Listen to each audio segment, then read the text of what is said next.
estic tenint molta ansietat últimament perquè sento que no tinc temps per res, no tinc ni un dia de descans a la setmana. Tinc classe de dilluns a divendres i els caps de setmana treballo de 9 a 5 i crec que això m'està sabeu, com si sento que algú m'està apretant tot el rato, perquè sempre tinc alguna al cap, sempre tinc alguna a fer i això se li suma tota la feina que he de fer a la uni, no només anar a classe, sinó treballs, presentacions, etc. Ja us he decidit que aquest cap de setmana, després de treballar, faré plans sola. Vull anar al Museu del Disseny d'aquí a Barcelona per desconnectar una mica i ho faré sola, que no faig... O sigui, faig molts plans sola, però solen ser anar a cafeteries, bàsicament, i fer, bueno, treballar des de les cafeteries o simplement estar allà. Però vull fer alguna diferent perquè sempre faig el mateix de plan sola.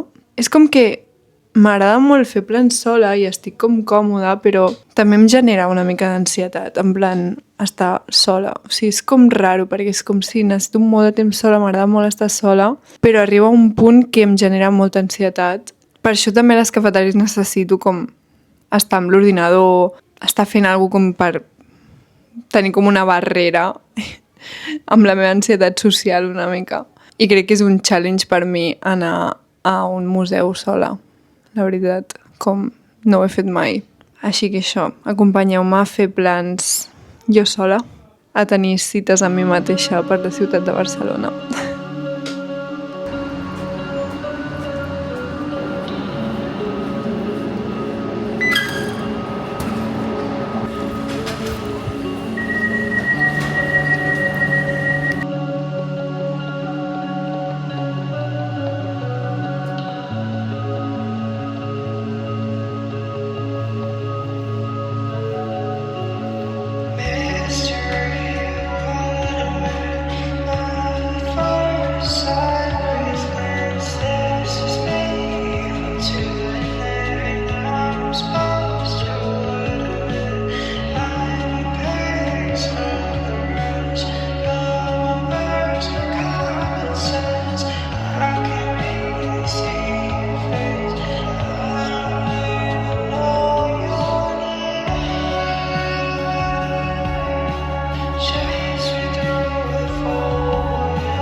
Casa nostra és un lloc tan especial, d'un jardí petit i és davant un llac.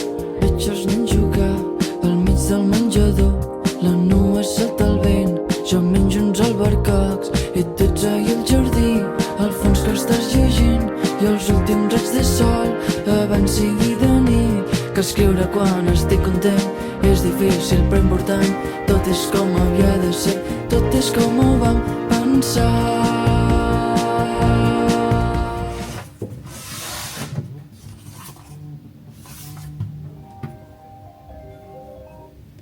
Amor. Acabo d'arribar. Perfecto. Vení, en mi casa. No.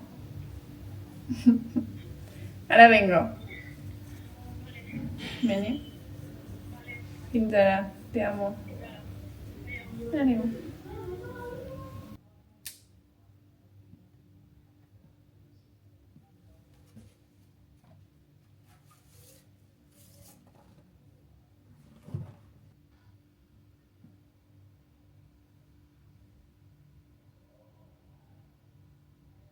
O de Zorra también. No estoy a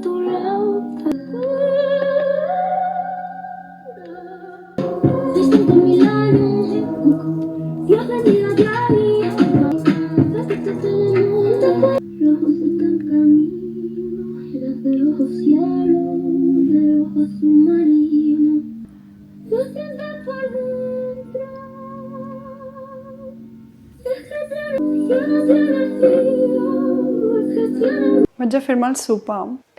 Aquest foco d'aquí és el meu mòbil, la llanterna del meu mòbil, perquè no tinc cap focus aquí i sentia que no es veia res. He entrat en el món del Substack, la nova xarxa social aquesta, que és tipus la gent penjant reflexions, etc. M'he enterat tard de tot el boom aquest de l'article de Vogue que parlava sobre si fa vergonya tenir nòvio avui en dia. Llavors, a partir d'aquí m'he entrat de tot el món del Substack, també per la Mar Vallverdú, etc. I avui he decidit entrar. M'he llegit alguns articles, em sento una persona absolutament culta ara mateix, absolutament alternativa, vist això és el que està fent tothom, no? O sigui, com que sento que tothom ara vol ser com culta alternativa, saps? I més des que la Rosalia va treure Berghain, que com que ara tothom li està encantant, no sé què, com que tothom ho aprecia, saps? No he vist gaire hate i tothom ho aprecia i tothom sap que és una obra d'art, sabeu? M'he vist també un vídeo que penja la Juliana Canet, que es veu que es va borrar i no m'he enterat. És que t'ho juro que sense TikTok m'entero de les coses tan tard, perquè només miro YouTube i segueixo 4 persones a Instagram, llavors tampoc m'entero gaire. Això, com que es veu que havia borrat tots els vídeos de YouTube i no sé què. I ho ha deixat amb el seu ex i, bueno, jo què sé. Però que també és així com tu ve de random, sabeu? No sé, ai, estic plorant per la ceba, no sabeu com odio? Oh, quin mal als ulls. Odio tota la ceba, o sigui, ho odio moltíssim, però adoro la ceba. Això, Substack. Què passa? Que he entrat i sembla un Twitter 2.0, però per gent més alternativa, sabeu? O sigui, per gent com que realment vol fer reflexions de veritat i no penjar qualsevol cosa, que també hi ha gent que penja qualsevol cosa, però sento que és com el Pinterest, però d'escriure, saps? No a nivell com visual, sinó de fer reflexions. Sento que de moment és això, però si es comença a popularitzar molt més, acabarà sent com Twitter, sabeu? Que sento que el del Substack també s'ha fet popular per la Rosalia, perquè va penjar el de Berghain allà, saps? O potser als Estats Units ja és superfamós i jo m'estic... I està arribant ara aquí a Europa. I don't know. Però estic començant a ser una moderneta. M'he posat aquest outfit, també avui, així com layering, tal. No sé si m'identifico amb aquest layering. No m'havia posat mai com així. No és tampoc superatrevit. Vull dir, no estic descobrint absolutament res. Com que m'agrada, però no m'acabo de sentir jo. No sé, i em fa gràcia, tio, perquè també he vist un vídeo de la Berta López, que jo consumeixo molt contingut en català, o sigui, crec que consumeixo més contingut en català que en castellà i més contingut en anglès que en castellà. Bueno, total, que això, que la Berta López també ha parlat d'aquest article de Vogue que s'ha fet tan viral en un vídeo que ha penjat a YouTube. I bueno, ha explicat com que se sent més sexy quan està còmode, tal, com aquesta nova tendència. Què passa? Que jo i una companya de classe, Paola, estem fent una campanya per Calvin Klein per un treball de classe que va sobre això, va sobre la nova comoditat, en plan, com els joves ara, bueno, sobretot les noies joves, com que la comoditat i ser tu mateixa i vestir-te còmoda i bàsica ha passat a ser el nou sexy, en plan, ha passat a ser sensual, saps? El effortless, aquest concepte d'effortless is the new sensual, totalment. I estem fent una campanya per Calvin Klein sobre això. I m'ha semblat supercuriós que la Berta López en el seu vídeo expliqués que ella se sent molt més sexy quan està còmoda i quan se sent còmoda amb la roba que porta i no amb lo tradicionalment sexy, sabeu? No sé, molt fort. Però és totalment una tendència que va a l'alça molt heavy. I em sembla un concepte molt interessant. Que al final, diumenge no vaig fer cap plan sola, perquè estava molt cansada, perquè els diumenges de la feina són heavies, de no parar ni un segon, llavors no vaig fer cap plan sola, només vaig anar al museu del disseny el dissabte, que em va agradar molt, va haver-hi una exposició que em va agradar molt, que era de la Coralita, una fotògrafa dels anys 60 i 70 que feia com retrats de gent pel carrer, tal, de la societat i així. I em va agradar molt i hi havia com frases molt potents que em van fer perdonar el coco. També em va entrar una mica d'ansietat com social el fet d'estar allà sola, tot i que hi havia bastanta gent com sola i tampoc hi havia quasi ningú. Sí, una mica com de coses, saps? I també estava molt cansada de la feina perquè acabava de sortir, vaig anar directament i estava molt cansada, llavors pues això com que no vaig poder com disfrutar 100%, però és que no tinc més temps, llavors pues havia d'anar dissabte sí o sí si volia anar perquè entre setmana vaig liadíssima amb la uni, o sigui que bueno. Sento que estic entrant com en una època com d'introspecció i de començar a ser una mica més jo, com que I'm happy amb mi mateixa i amb els meus pensaments, però sento que encara em falta com plasmar tot el que tinc al cap a nivell com més tangible, com de xarxes i així, que és el món que més m'agrada i més em motiva, i també com dedicar-me més a tot el tema del màrqueting, fer les pràctiques i tot això, com que em falta explotar tot el que tinc aquí. No sé com explicar-ho, però bueno, és igual, jo m'entenc. Així que això estem fent amb YouTube, la veritat, com fer tangible tot el que tinc al cap.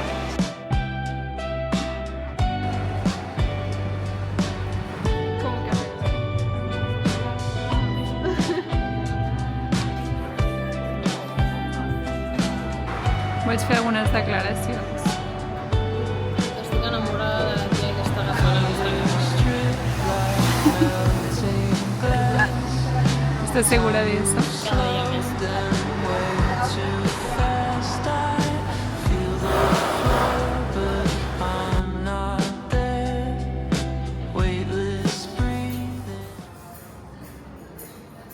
En 10 minuts surt el disc de la Rosalia, 23:50. Estic molt nerviosa, també estic una mica dormida perquè és molt tard i jo me'n vaig a dormir aviat normalment.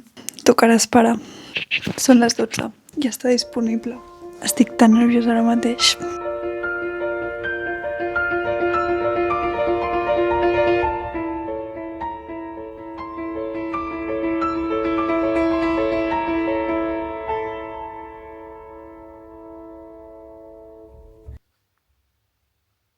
Volia fer review ahir la nit del disc de la Rosalia, però estava massa cansada com per assumir tot el disc, pensar en general, llavors... Què penso del disc de la Rosalia? És una puta locura. Sí que us he de dir que de primeres va ser com I miss Motomami, però perquè no hi ha com cap cançó així com per ballar, tot és com molt intens i molt com de més de sentir, sabeu? No tant com de... Bueno, com Motomami. Que ja ho sabia que no anava a ser així, saps? Però, com que Motomami em va flipar, pues, de primeres va ser com... Però, sí que és veritat que és un disc que et fa sentir un huevo. Les meves preferides, de moment, són Porcelana, m'encanta. De Madrugar m'encanta, que és una cançó que ja havia tret en algun concert amb el Malquerer. I, espera, és que no me'n recordo dels noms. Mio Cristo, la que està en Itàlia, també m'agrada moltíssim.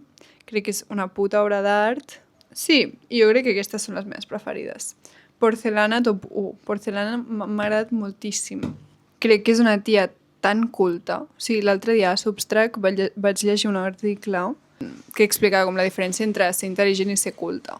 Pues crec que la Rosalia, evidentment és intel·ligent, no? Perquè no podries fer aquesta puta obra d'art si no és intel·ligent, però crec que és una tia molt culta i que sap molt i que com que es nota que ha estudiat, saps? I que té molta cultura, en plan, és molt culta.